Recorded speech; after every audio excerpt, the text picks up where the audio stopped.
He's so humble for the opportunity to speak to y'all. We started this journey 5 years ago in this very room with a request to uh, bring a different method, different way to transform the lives of young people in Omaha, different way to see the challenges, and a different way to lead our organization. And it's been a road, y'all know that.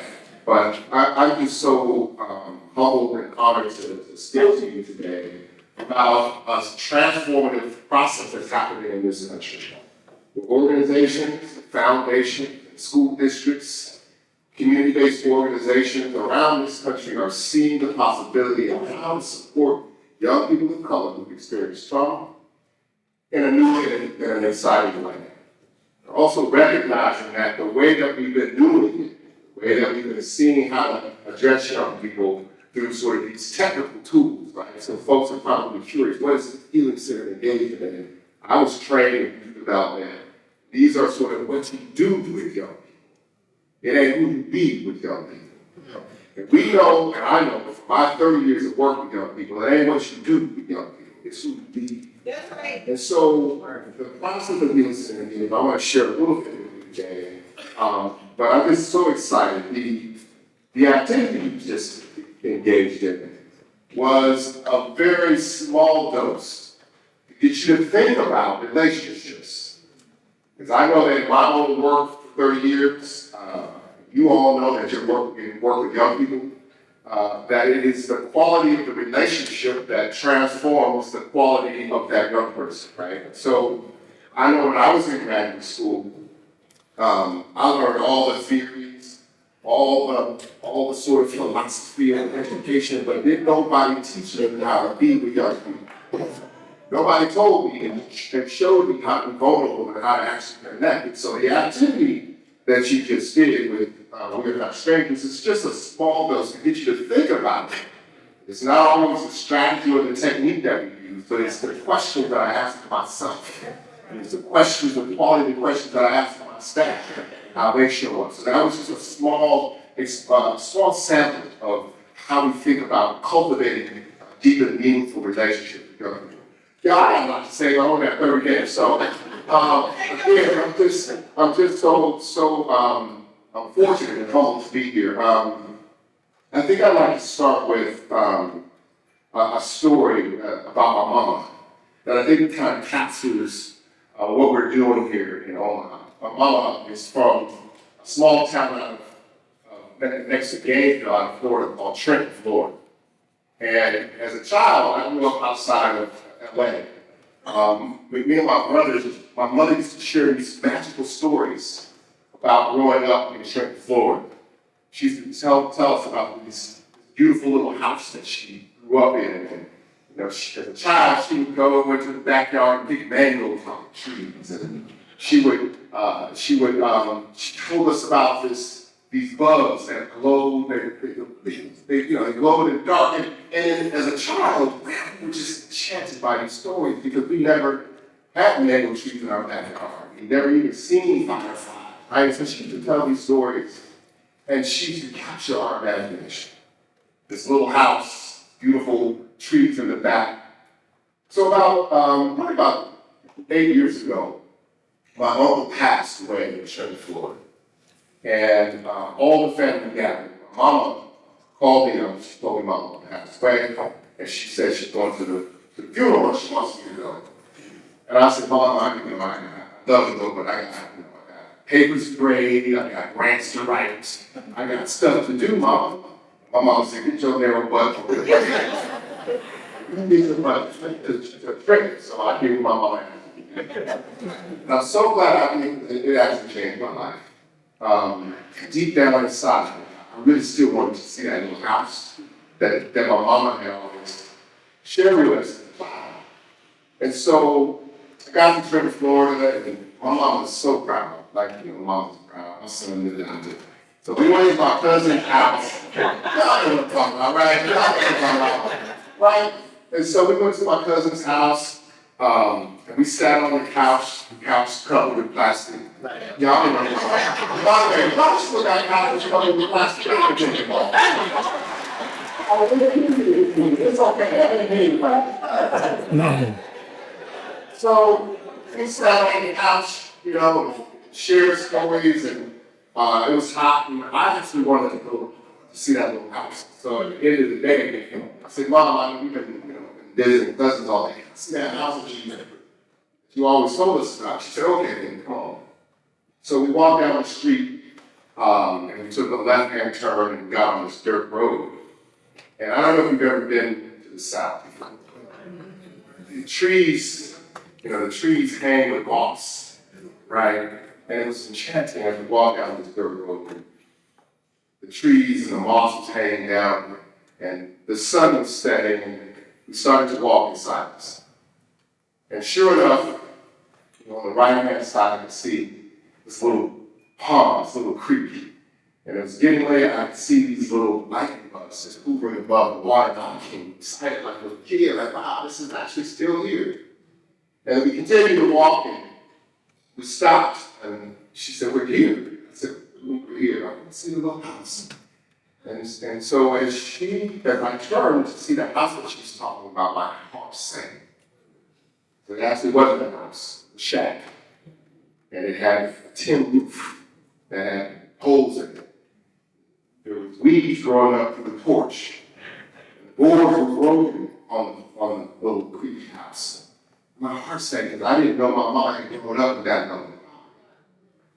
She took my hand, though, and she was smiling like a little kid at Disneyland. She took my hand and she brought me into that little house, and she opened the creaky door and we walked in this one little house, and she was so excited about it. She was like, look, this is where we used to keep the number 10 tub, baby. Now, like y'all, I didn't know what the number 10 tub was. Y'all know what the number 10 tub was? A number 10 tub was it's a basketball court, okay. It's a basketball. A 10 tub where they would have to warm up the water to take baths in. And she showed me the mark on the floor where the tub was, and she showed me where the stove was. They used to heat up the water and cook it. And she was so excited that I became overwhelmed with sadness. Because I didn't know my mama had grown up with that father. I became kind of emotional, and I was kind of, sad, man. She saw that I was full and I was sad. She looked at me, and I'll never forget what she said. She said, "Baby, why are you so sad? What's going on?" I said, "Mom, I didn't know you grew up. But you never told me. You never told us you grew up with some poverty, Mama."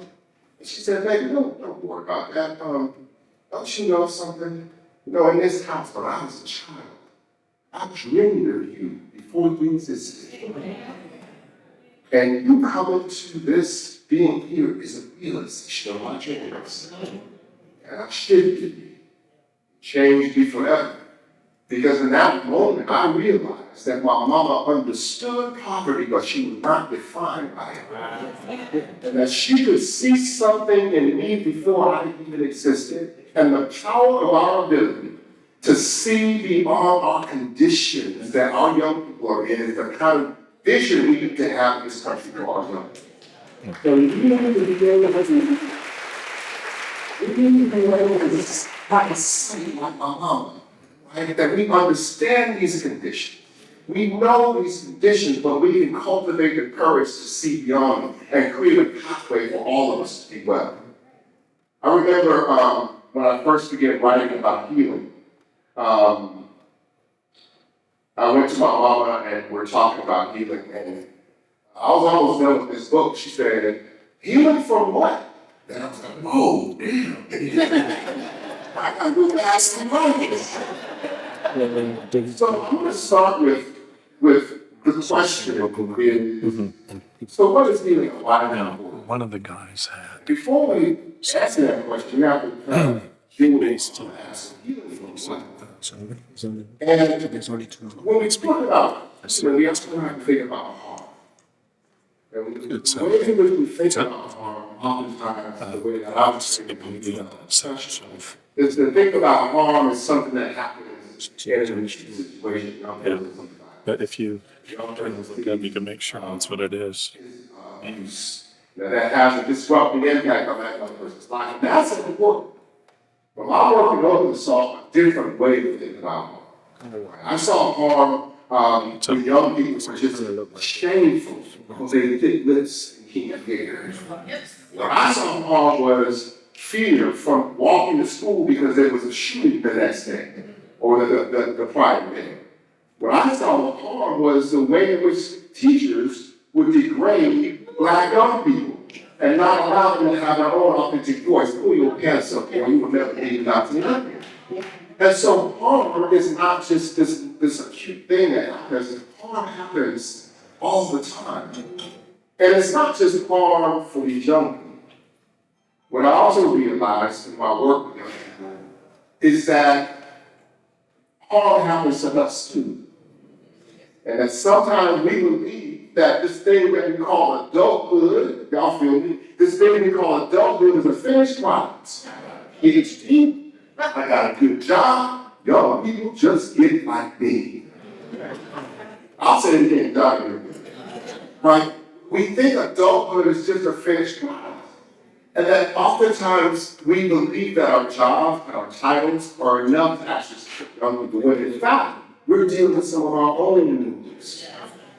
And inadvertently sometimes bring that into the work that we do with young people. Because we have to deal with stuff. We bring fear, we may not make a budget. We bring in shame, right? We bring in a lot of stuff as adults into good work with young people because we haven't dealt with that. And I can imagine one time I can make an example over example. And so what I learned is that harm is not just something that we see every now and then, but harm is in the environment. Right? In research, they call the term, in my graduate seminar at Harvard, I tell them we're not going to use the term post-traumatic stress disorder. Y'all heard about that, PTSD. We use a different term called persistent traumatic stress environment. Meaning that there's a persistentness of stress that exists in neighborhoods, they exist when they go to the grocery store, they exist when they go back and forth, it exists in the environment. And it's not a disorder in young people, right? It's in the environment. And so that means when I'm treated and work with young people, my own training, I can treat you. I can give you lower your anxiety, lower your stress. But when you go back home, guess what? The environment reproduces it. So that means that we have to broaden our understanding of what causes harm, and we need to broaden our understanding of actually how to support and respond to young people. And this notion of trauma-informed approaches, some people have asked me, well, Dr. Ginwright, are you saying that we shouldn't be doing trauma-informed care? And I'm going to say, no, absolutely not. Trauma-informed approach is more important. They're necessary, but they're half of the equation. We also need healing-centered responses that are asset-driven, that allow us to see the possibility in young people. So harm is anything that wounds our capacity to be fully human. Harm is anything that wounds our capacity to be fully human. And oftentimes harm destroys the magic and the depthness of our relationships. We don't trust each other because I don't know you. Or I only have this amount of time to give for young people. And so when we talk about harm, we have to think about harm in a completely different way. That we have to think about it not as something that happens every now and then, but something that happens to all of us as a function of this society that we're in. Now, for Black and brown folks, that harm oftentimes is much more acute. We experience it through racism, we experience it through sexism, we experience it through poverty, we experience it through defunding, we experience it the way in which sometimes our whole organizations are funded. Right? Come on, I'm seeing it. Okay? So we have to understand and broaden this notion of how we think about harm. Once we can do that, then we can introduce healing. The only way we can actually respond to harm is through a process of healing. And healing is essentially a process Healing is not the outcome. The outcome is well-being. Healing is the process that produces well-being. And the research, we know from the research and we know from our practice with young people that well-being is a state of restoration of our human capacity. It allows us to have greater, meaningful relationships. It allows us to actually rediscover who we are, right? Young people that we work with in a program we call Camp of Healing. Years ago, we created this camp where young people would come in at the time. This would be before the concept of youth development. But young people would come to camp and they would come with all kinds of wounds. But most of them would use the N-word and they had a lot of shame. Most of the young people had shame because their parents were substance abusers. And so in this camp, what we realized is that you create a sanctuary where young people can be as they are. And you actually surround them and saturate them with love. They can actually share what's going on with them. And part of healing is being able to name the thing that hurts. And so they were able to talk about their mama, they ain't seen their mama in 6 weeks. So they were able to talk about, I wish my daddy would show me how to tie a tie or play basketball. These things are hurt, and if we don't create the space for them to feel safe with saying it, right, sometimes we actually reproduce it, even in some of our organizations. And so healing is a sort of process that leads to well-being. We know that we get to well-being when we see two things. When we see trust in relationships, I trust you. Or notoriety, which is differently because we've been together, the NLC, for 5 years, right? Been ups and downs, right? Ups and downs, but committed to the journey, right? The second thing is joy, right? That how often do we talk about joy in our programs? That when we see young people smiling, that when we see young people actually connecting with each other, that when we see young people reaching out to help each other in their own pain through joy, this is something that we know that we're actually creating well-being. And the last thing we know, that when we create healing, we see a sense of belonging. Young people actually feel that they're part of something greater than themselves, that there's something more powerful in joining the group, right, than just being isolated. And so when we talk about healing, I created this concept because you can talk about healing as, some people say, well, healing sounds like some religion, it sounds like some bitter healing, so I tried to write about it in ways that make sense for our organizations. Right now in this country, there are foundations that are using this process. There are civic organizations, there's the entire city. I'll get to this event. The entire city of Philadelphia is using this process both in their school district, with community-based organizations, and in the city office. They're using this process not just to improve their outcomes with government, but they're asking themselves an existential question. Last week, I think this was last week, there was a shooting in Philadelphia. 5 young people got shot at a bus stop.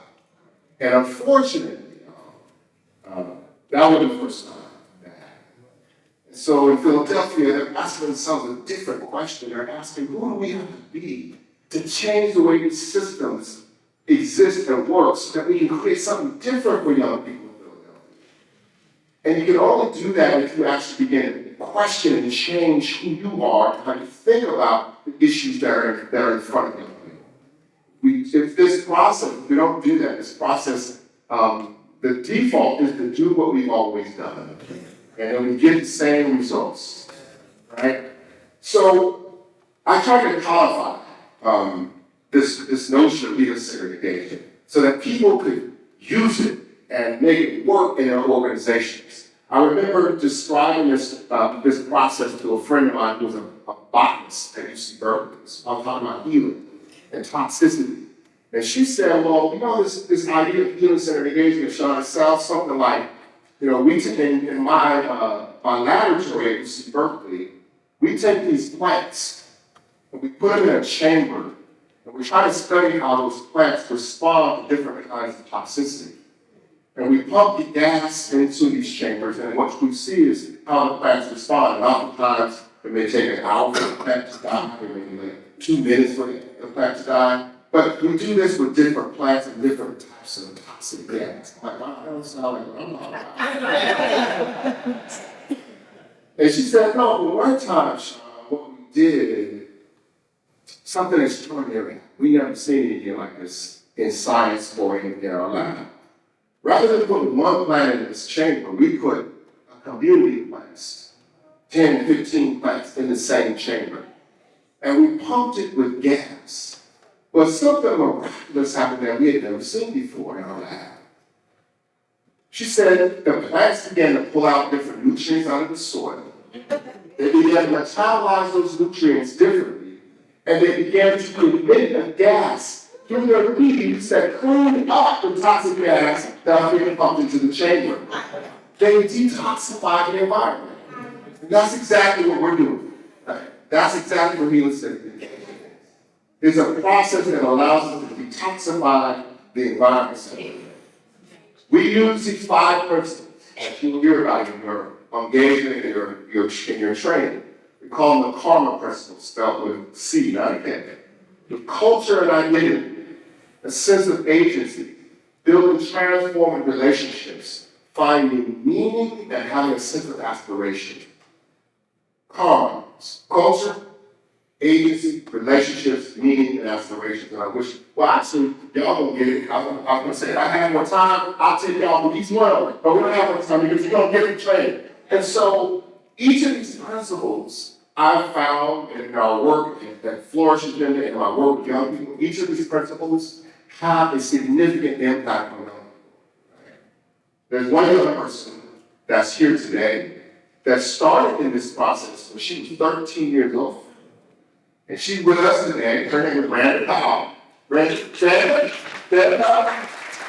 So, she was 13. She was 13 when she first attended our camp. And through these principles, we've learned that you can not only have an impact, transform an impact on young people, but in the process of healing and providing well-being for young people, the adults too are changed forever. And so these practices are real in my work, and I know and I see how it works, but it's also supported in research, right? Last week, one of the students said to me, I was talking about healing, and how healing is important in the classroom, and many of them principals and superintendents, and one of the students said last week, these are smart students, right? They said, well, Dr. Ginwright, I know about healing, but what happens when a kid is so angry and they're getting ready to throw a chip at you? My first thought was, you should duck. What do you do, right? And I said, well, first of all, the question is not what you should do, but who are you that allowed that to get to that point? Right? What happens that allowed, and when I began to break that down, and they began to say, I didn't do this, and I tell them to be quiet this time, and I shut them down, and like those are so it is not, we're not focusing on always what you do, but it's actually who you become, right? And the healing-centered engagement process allows us to have tools for our organizational practices, tools for how we think about youth development, and tools for how we think about transforming the lives of young people in our communities. Last week, just last week, this is really crazy. So this happened last week. About 5 years ago, I was working with a group of young men in Oakland, California. All of them had experienced some form of trauma. And I wrote about this, so this story sounds familiar. I'm going to tell a piece of it that I didn't write about, but they were all dealing with these forms of trauma. And we would meet every Wednesday at the community college, we would sit in blue plastic chairs. And I was training trauma-informed approaches. And so each week I would have them go around and talk about the worst thing that ever happened, right? And they would share these stories, of sexual abuse, violence, homelessness, and all these things. And one time, this one young man named Marcus said, hey, Dr. Ginwright, man, I like coming here, Dr. G, but why we always gotta talk about the worst thing that ever happened to us? I'm more than just my trauma. I'm more than that. I want to talk about my dreams. I want to talk about what I want to be. And it shifted me. And he actually took over the session. And he began to ask everybody in the circle, well, what you want to do? And they said, I want to be, I want to own my own clothing line. Another young man said, I want to own my own, I want to own my own, make skateboards. And they all began to talk about their dreams and what they hoped. And they went to this young man named John. And John was high in the healing circle, right? And he had people looking for him. He had just done some violence, and people were looking for him. And so it got to John, and John said, man, I don't want to start a business, man. I don't want to do that. All I want to do, man, is I just want to have a beautiful family and be a firefighter. And all the young men kind of laughed, man, John, first of all, you got to stop getting hot, right? You can't be hot and a firefighter. And so John was like, yeah, that's what I want. That's my dream, right? And they all began to share their dreams. And it shifted me in thinking about how we need to focus on that aspect of young people as a central part of their life. Time had gone by, and I've given all those young men my number. And from time to time, I would hear from these young men. And just last week, I was back in Oakland, and I got a text message from John. And the text message, I should have it on my slide. That's okay. It said, hey, Dr. G, how you doing? I'm like, doing good, man. I said, how you doing? And the little dot thing, when you got a baby, like, you must have got a long message. How you doing? How you doing? And what came back on my screen was a picture of him in a fire suit. Standing in front of the fire, and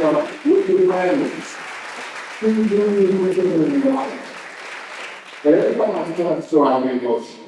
I just saw him last week, and he asked me, he said, man, this healing stuff works, man. I would not be here if I didn't deal with stuff that I was dealing with. And so when we talk about healing, we have to think about the possibility, the possible future. What's happening in North Omaha is the most powerful work that's happening in this country. This is, while we're doing work, healing centered work in Philadelphia, we got healing centered work that's happening in New York, we got healing centered work that will be happening in Boston. This place is the epicenter of healing centered work that's going to happen with trainers training other community organizations on how to integrate these practices and principles into the world. So we are so excited about the extraordinary possibility of changing the face of how we actually work with young people in this country. Starting here in North Omaha as a first opportunity for training other community-based organizations on how to do that. I just want to end with a quote. A while ago, I stopped reading a lot of educational literature because it didn't speak to my spirit. It was all about research and inequality, and I'm like, yeah, I know about that. And I started reading stuff that fed my soul. And so I turned to a theologian named Howard Thurman. Howard Thurman was who wrote a book called Jesus and the Disinherited, which is the book that King kept in his pocket. Thurman Howard knew that the only way to get to justice was through love. And that love and justice are two things that happen simultaneously. That sometimes we focus only on justice without love. Sometimes we can focus on love without justice. And both of those things sometimes don't get us what we need. And so Howard Thurman wrote, don't ask yourself what the world needs. Ask yourself what makes you come alive and go and do that.